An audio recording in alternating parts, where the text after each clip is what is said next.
Hey guys, it's Jenny here. Welcome back to my channel.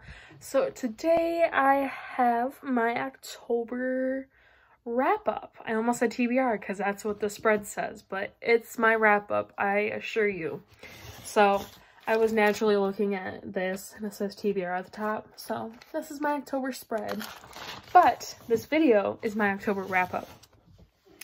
So in the month of October, I was able to squeeze in 9 books, which again is a lot less than I had on my TBR. I had 17 on my TBR, but 9 is better than nothing. And I have to contribute most of that to my readathon that I had, which I did finish most of the books then. So, yes, let's get into the stats first. So the books read obviously is 9. I read 6 of them physically and 3 of them on audio. 4 of the physical books were poetry. I had 1 2-stars, 1 4-star, 2 4.5 stars, and 5 5-stars. 8 of them were new reads, and only one of them was a reread. So pretty good reading month if I do say so myself. And again, these books are in no particular order. I'm kind of just going in whatever order I happen to stack them in. So none of them are really in order. But let's just get into it. So actually the last book that I read in October was Ashe Princess by Laura Sebastian. This centers on a girl named Theodosia who was the princess of a kingdom that was conquered by a new tribe of people called the Calvaxians, and she was the princess of the Astraean kingdom.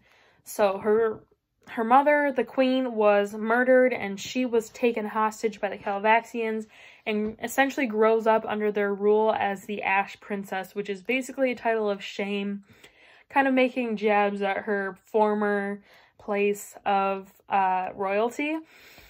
So she grows up under the Kaiser's rule, and when she becomes a certain age, she is tasked with something that becomes so unforgivable that it kind of instills a rebellion in her. And she starts to realize that she needs to stop waiting for somebody to save her and realize that she can save herself. So I was pretty surprised by this book. I really liked the characters. I liked the character development. There were some plot twists that I definitely was not anticipating. And overall, I gave it 5 stars. So it was borderline 4.5 stars. But I think overall, it deserves the 5 stars. And I'm pretty excited to see what the sequel brings us. Next, the book that we read for October's pick for my Massathon that I host with Sassy Ginger Book Obsession, I finished my 9th read of A Court of Mist and Fury by Sarah J. Maas. This is book 2 of the Court of Thorns and Roses series, and if you watch my vlog where I read this book, you will know that I fangirled so hard over this book. It was probably like the 2nd worst time I've ever fangirled over this while reading it. Second only to the first time I read it. So I thoroughly enjoyed being back in this book, in this world in general. It's been a whole year since I read anything from this book. So loved that. Gave it 5 stars, obviously. So I can't really go into depth about this one because it is a sequel, but just know this is like one of my favorite books of all time. Next, I finally picked up Arusha and the End of Time by Roshani Chakshi. This is a middle grade focusing on, I think, Hindu mythology. I believe, anyways. I think it is Hindu or Indian mythology. Either way, this focuses on a girl named Aru who is desperate to prove herself to her classmates. So basically one day she rubs this magical lamp and she releases the god of, she frees the Sleeper, who is an ancient demon intent on awakening the god of destruction. So essentially everyone ends up frozen in time, and it is up to her to stop this demon before it can become permanent, essentially. And I thought this was really adorable. I thought it was hilarious, and I can definitely see a lot of Rick Riordan in this, considering it was his first book in the Rick Riordan Presents. I loved kind of feeling like I was back in one of his worlds just because of the humor and the wittiness and, of course, the mythology.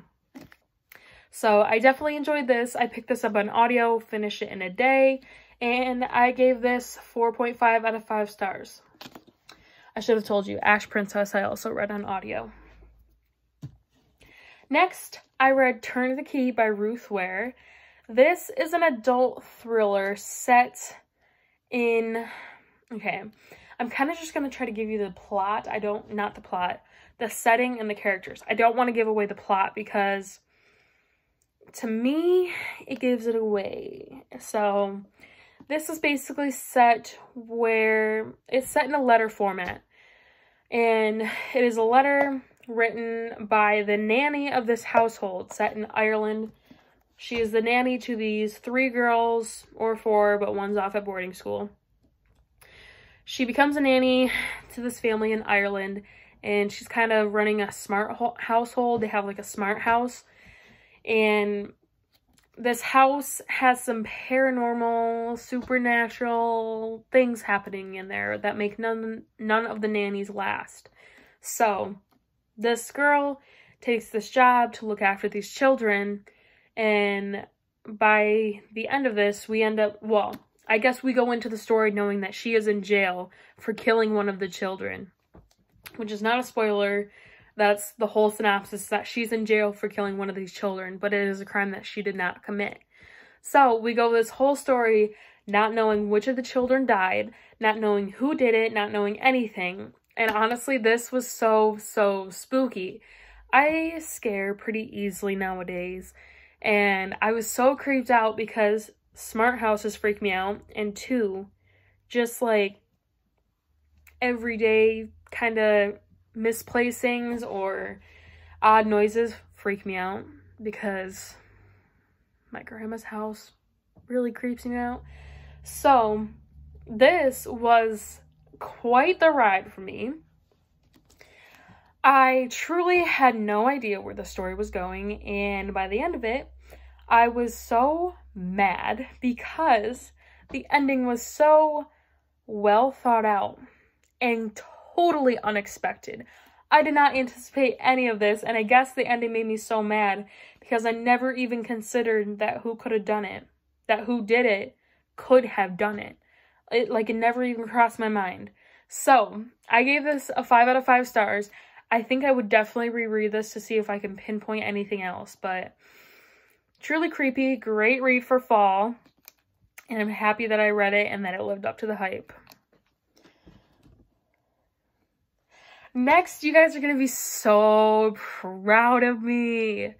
I read 6 of Crows by Leigh Bardugo.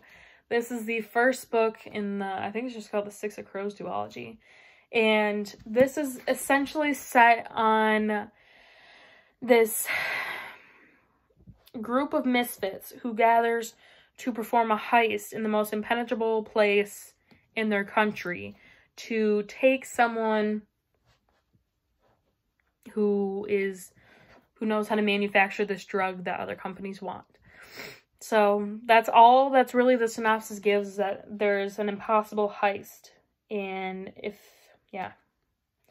they might stand between the world's destruction. I did actually like this. It took me a while to get into. I had to listen to this on audio.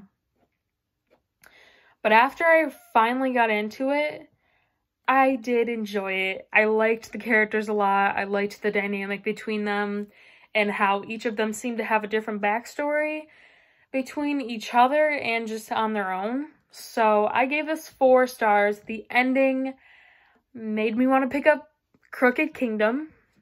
So catch me doing that sometime. I don't know if it's going to be this year still or if I'm going to wait until the new year. But I finally finished 6 of Crows. Are you proud of me? So then finally we have the poetry collections that I completed in the month of October. One of them was The Truth About Magic by Atticus. This is his third novel. Well, his third collection, I should say. And I thought that this was beautiful. I loved his writing. I loved how much you could relate to poems. And even if you couldn't, the words were still so beautiful that you could really appreciate them. And not only that, but there were so many different sections for like a large group of people. So even if you can't really relate to certain things, there were so many different sections dealing with different things that you're bound to find something to see yourself in this book. And the pictures and the poetry is just so beautiful. And I just thought this was like his best one yet. So I gave this 5 out of 5 stars. Next is the lowest rated book on my wrap up this month, and that was You Only Love Me When I'm Suffering by John Lupin, or The Poetry Bandit. And I had really high hopes for this book. The title and the poem on the back kind of just really made me hyped for this story, for the collection. And when I read it, I felt like my mind was constantly wandering and not really paying attention because I could not get engaged in any of the poems. And I felt like I would start them and they would start to make sense, and then it would kind of veer off on something that did not make sense at all. So I couldn't really get by with his writing. It just didn't work for me. Props to you if you loved this and it resonated with you, but me personally, I didn't care for it. So this was the book that I unfortunately gave 2 stars. Yeah. Sad about that one because I don't rate poetry typically low. I usually rate most poetry very high.